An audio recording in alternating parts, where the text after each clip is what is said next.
বাংলাদেশে এক অপ্রত্যাশিত পরিস্থিতি তৈরি হয়েছে। এখন পুরো জাতি আক্ষেপ করছে যে আমিরে জামাত এবং জামাত ইসলামী কত দূরদর্শী ছিল। এমনকি এনসিপিও আক্ষেপ করছে যে জামাত কতটা দূরদর্শী ছিল। হ্যাঁ, এই জাতি যারা জামাতকে ভোট না দিয়ে বিএনপির মতো একটা চান্দাবাজ দলকে ভোট দিয়েছে তারা আক্ষেপ করবে যখন কিছুদিন পর বাংলাদেশে একটা ছোটখাটো দুর্ভিক্ষ লেগে যাবে, ভয়াবহ লোডশেডিং দেখা দিবে এবং দ্রব্যমূল্যের ভয়াবহ ঊর্ধ্বগতি দেখা দিবে। তখন বিএনপি মানুষ টের পাবে যে আমরা কি ভুলটা করেছি। শুধু তাই নয়, দেখেন এই জুলাই প্রজন্মের মধ্যে যদি কেউ বিএনপিকে ভোট দিয়ে থাকেন, এখন দেখেন আপনারা কি ভুল করেছেন এবং জামাতের অবস্থান কতটা দূরদর্শী ছিল। জামাত জোরালোভাবে দাবি করেছিল, রাজপথে নেমেছিল, বিক্ষোভ সমাবেশ, মহাসমাবেশ পর্যন্ত করেছিল, স্পষ্টভাবে বলেছিল জামাত তাদের দাবি নিয়ে ইউনূসের সাথে রাজপথে দর কষাকষি করেছিল। কি সেটা? যে জাতীয় নির্বাচনের আগে গণভোট হতে হবে, একদম পয়েন্ট অফ নো রিটার্নের মতো অবস্থানে ছিল। কিন্তু বিএনপি নানানভাবে তারা সিস্টেম করে ফেলেছে যে না, জাতীয় নির্বাচনের দিন গণভোট একই দিনে হতে হবে, আগে গণভোট হওয়া যাবে না, এই সেই অমুক তমুক। শেষ পর্যন্ত জামাতের এই দাবি মানা হয়নি। ইউনূস জাতীয় নির্বাচন এবং গণভোট একই দিনে করেছে। এখন দেখছেন জামাত যা বলেছিল, আমিরে জামাত স্পষ্টভাবে বলেছিলেন যে জাতীয় নির্বাচন আগে গণভোট না হলে এই গণভোটের কোনো মূল্য থাকবে না। এখন দেখছেন যে গণভোট কিভাবে জয় বাংলা হয়ে যাচ্ছে। জাতীয় নির্বাচন আগে গণভোট হয়নি, এখন গণভোট অবৈধ, জুলাই সনদ আদেশ অবৈধ, এগুলোর রুল জারি করা হয়। কেন অবৈধ হবে না? মানে এটা অবৈধ, সরকার বলুক এটা অবৈধ, আমরা এটা মানি না, এটা হাইকোর্ট বলছে। গণভোটকে হাইকোর্ট দেখায়।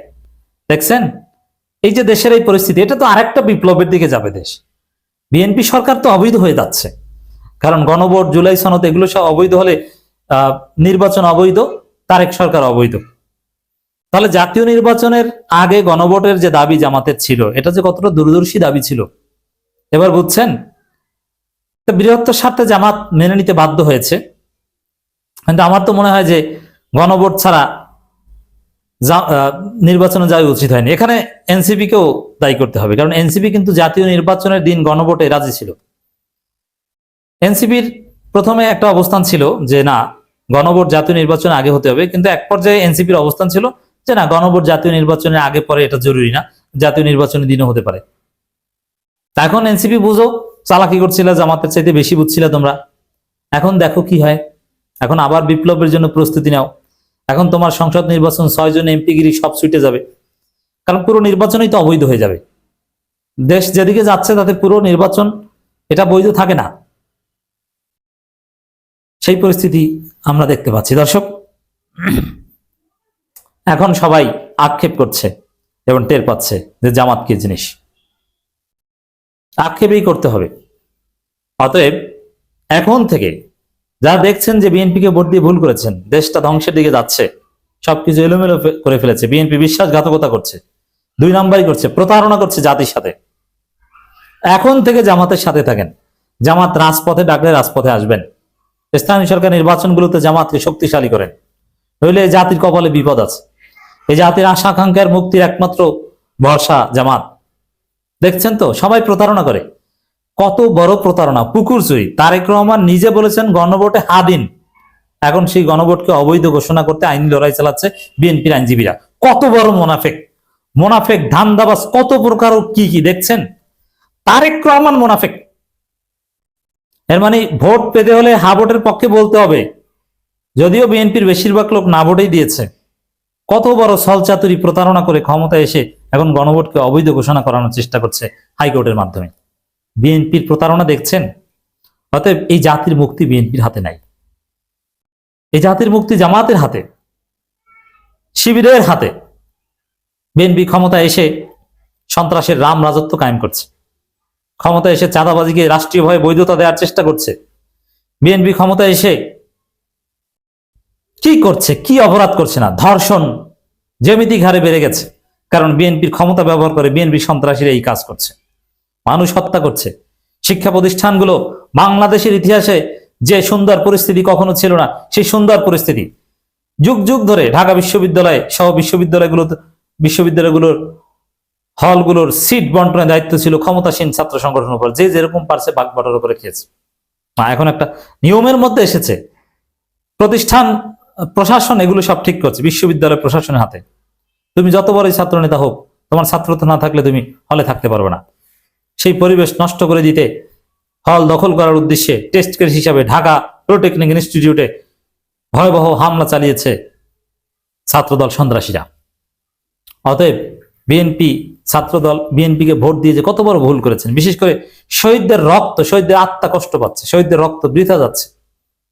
এত শহীদ, এত শাহাদাত, এত রক্ত, কত কিছু।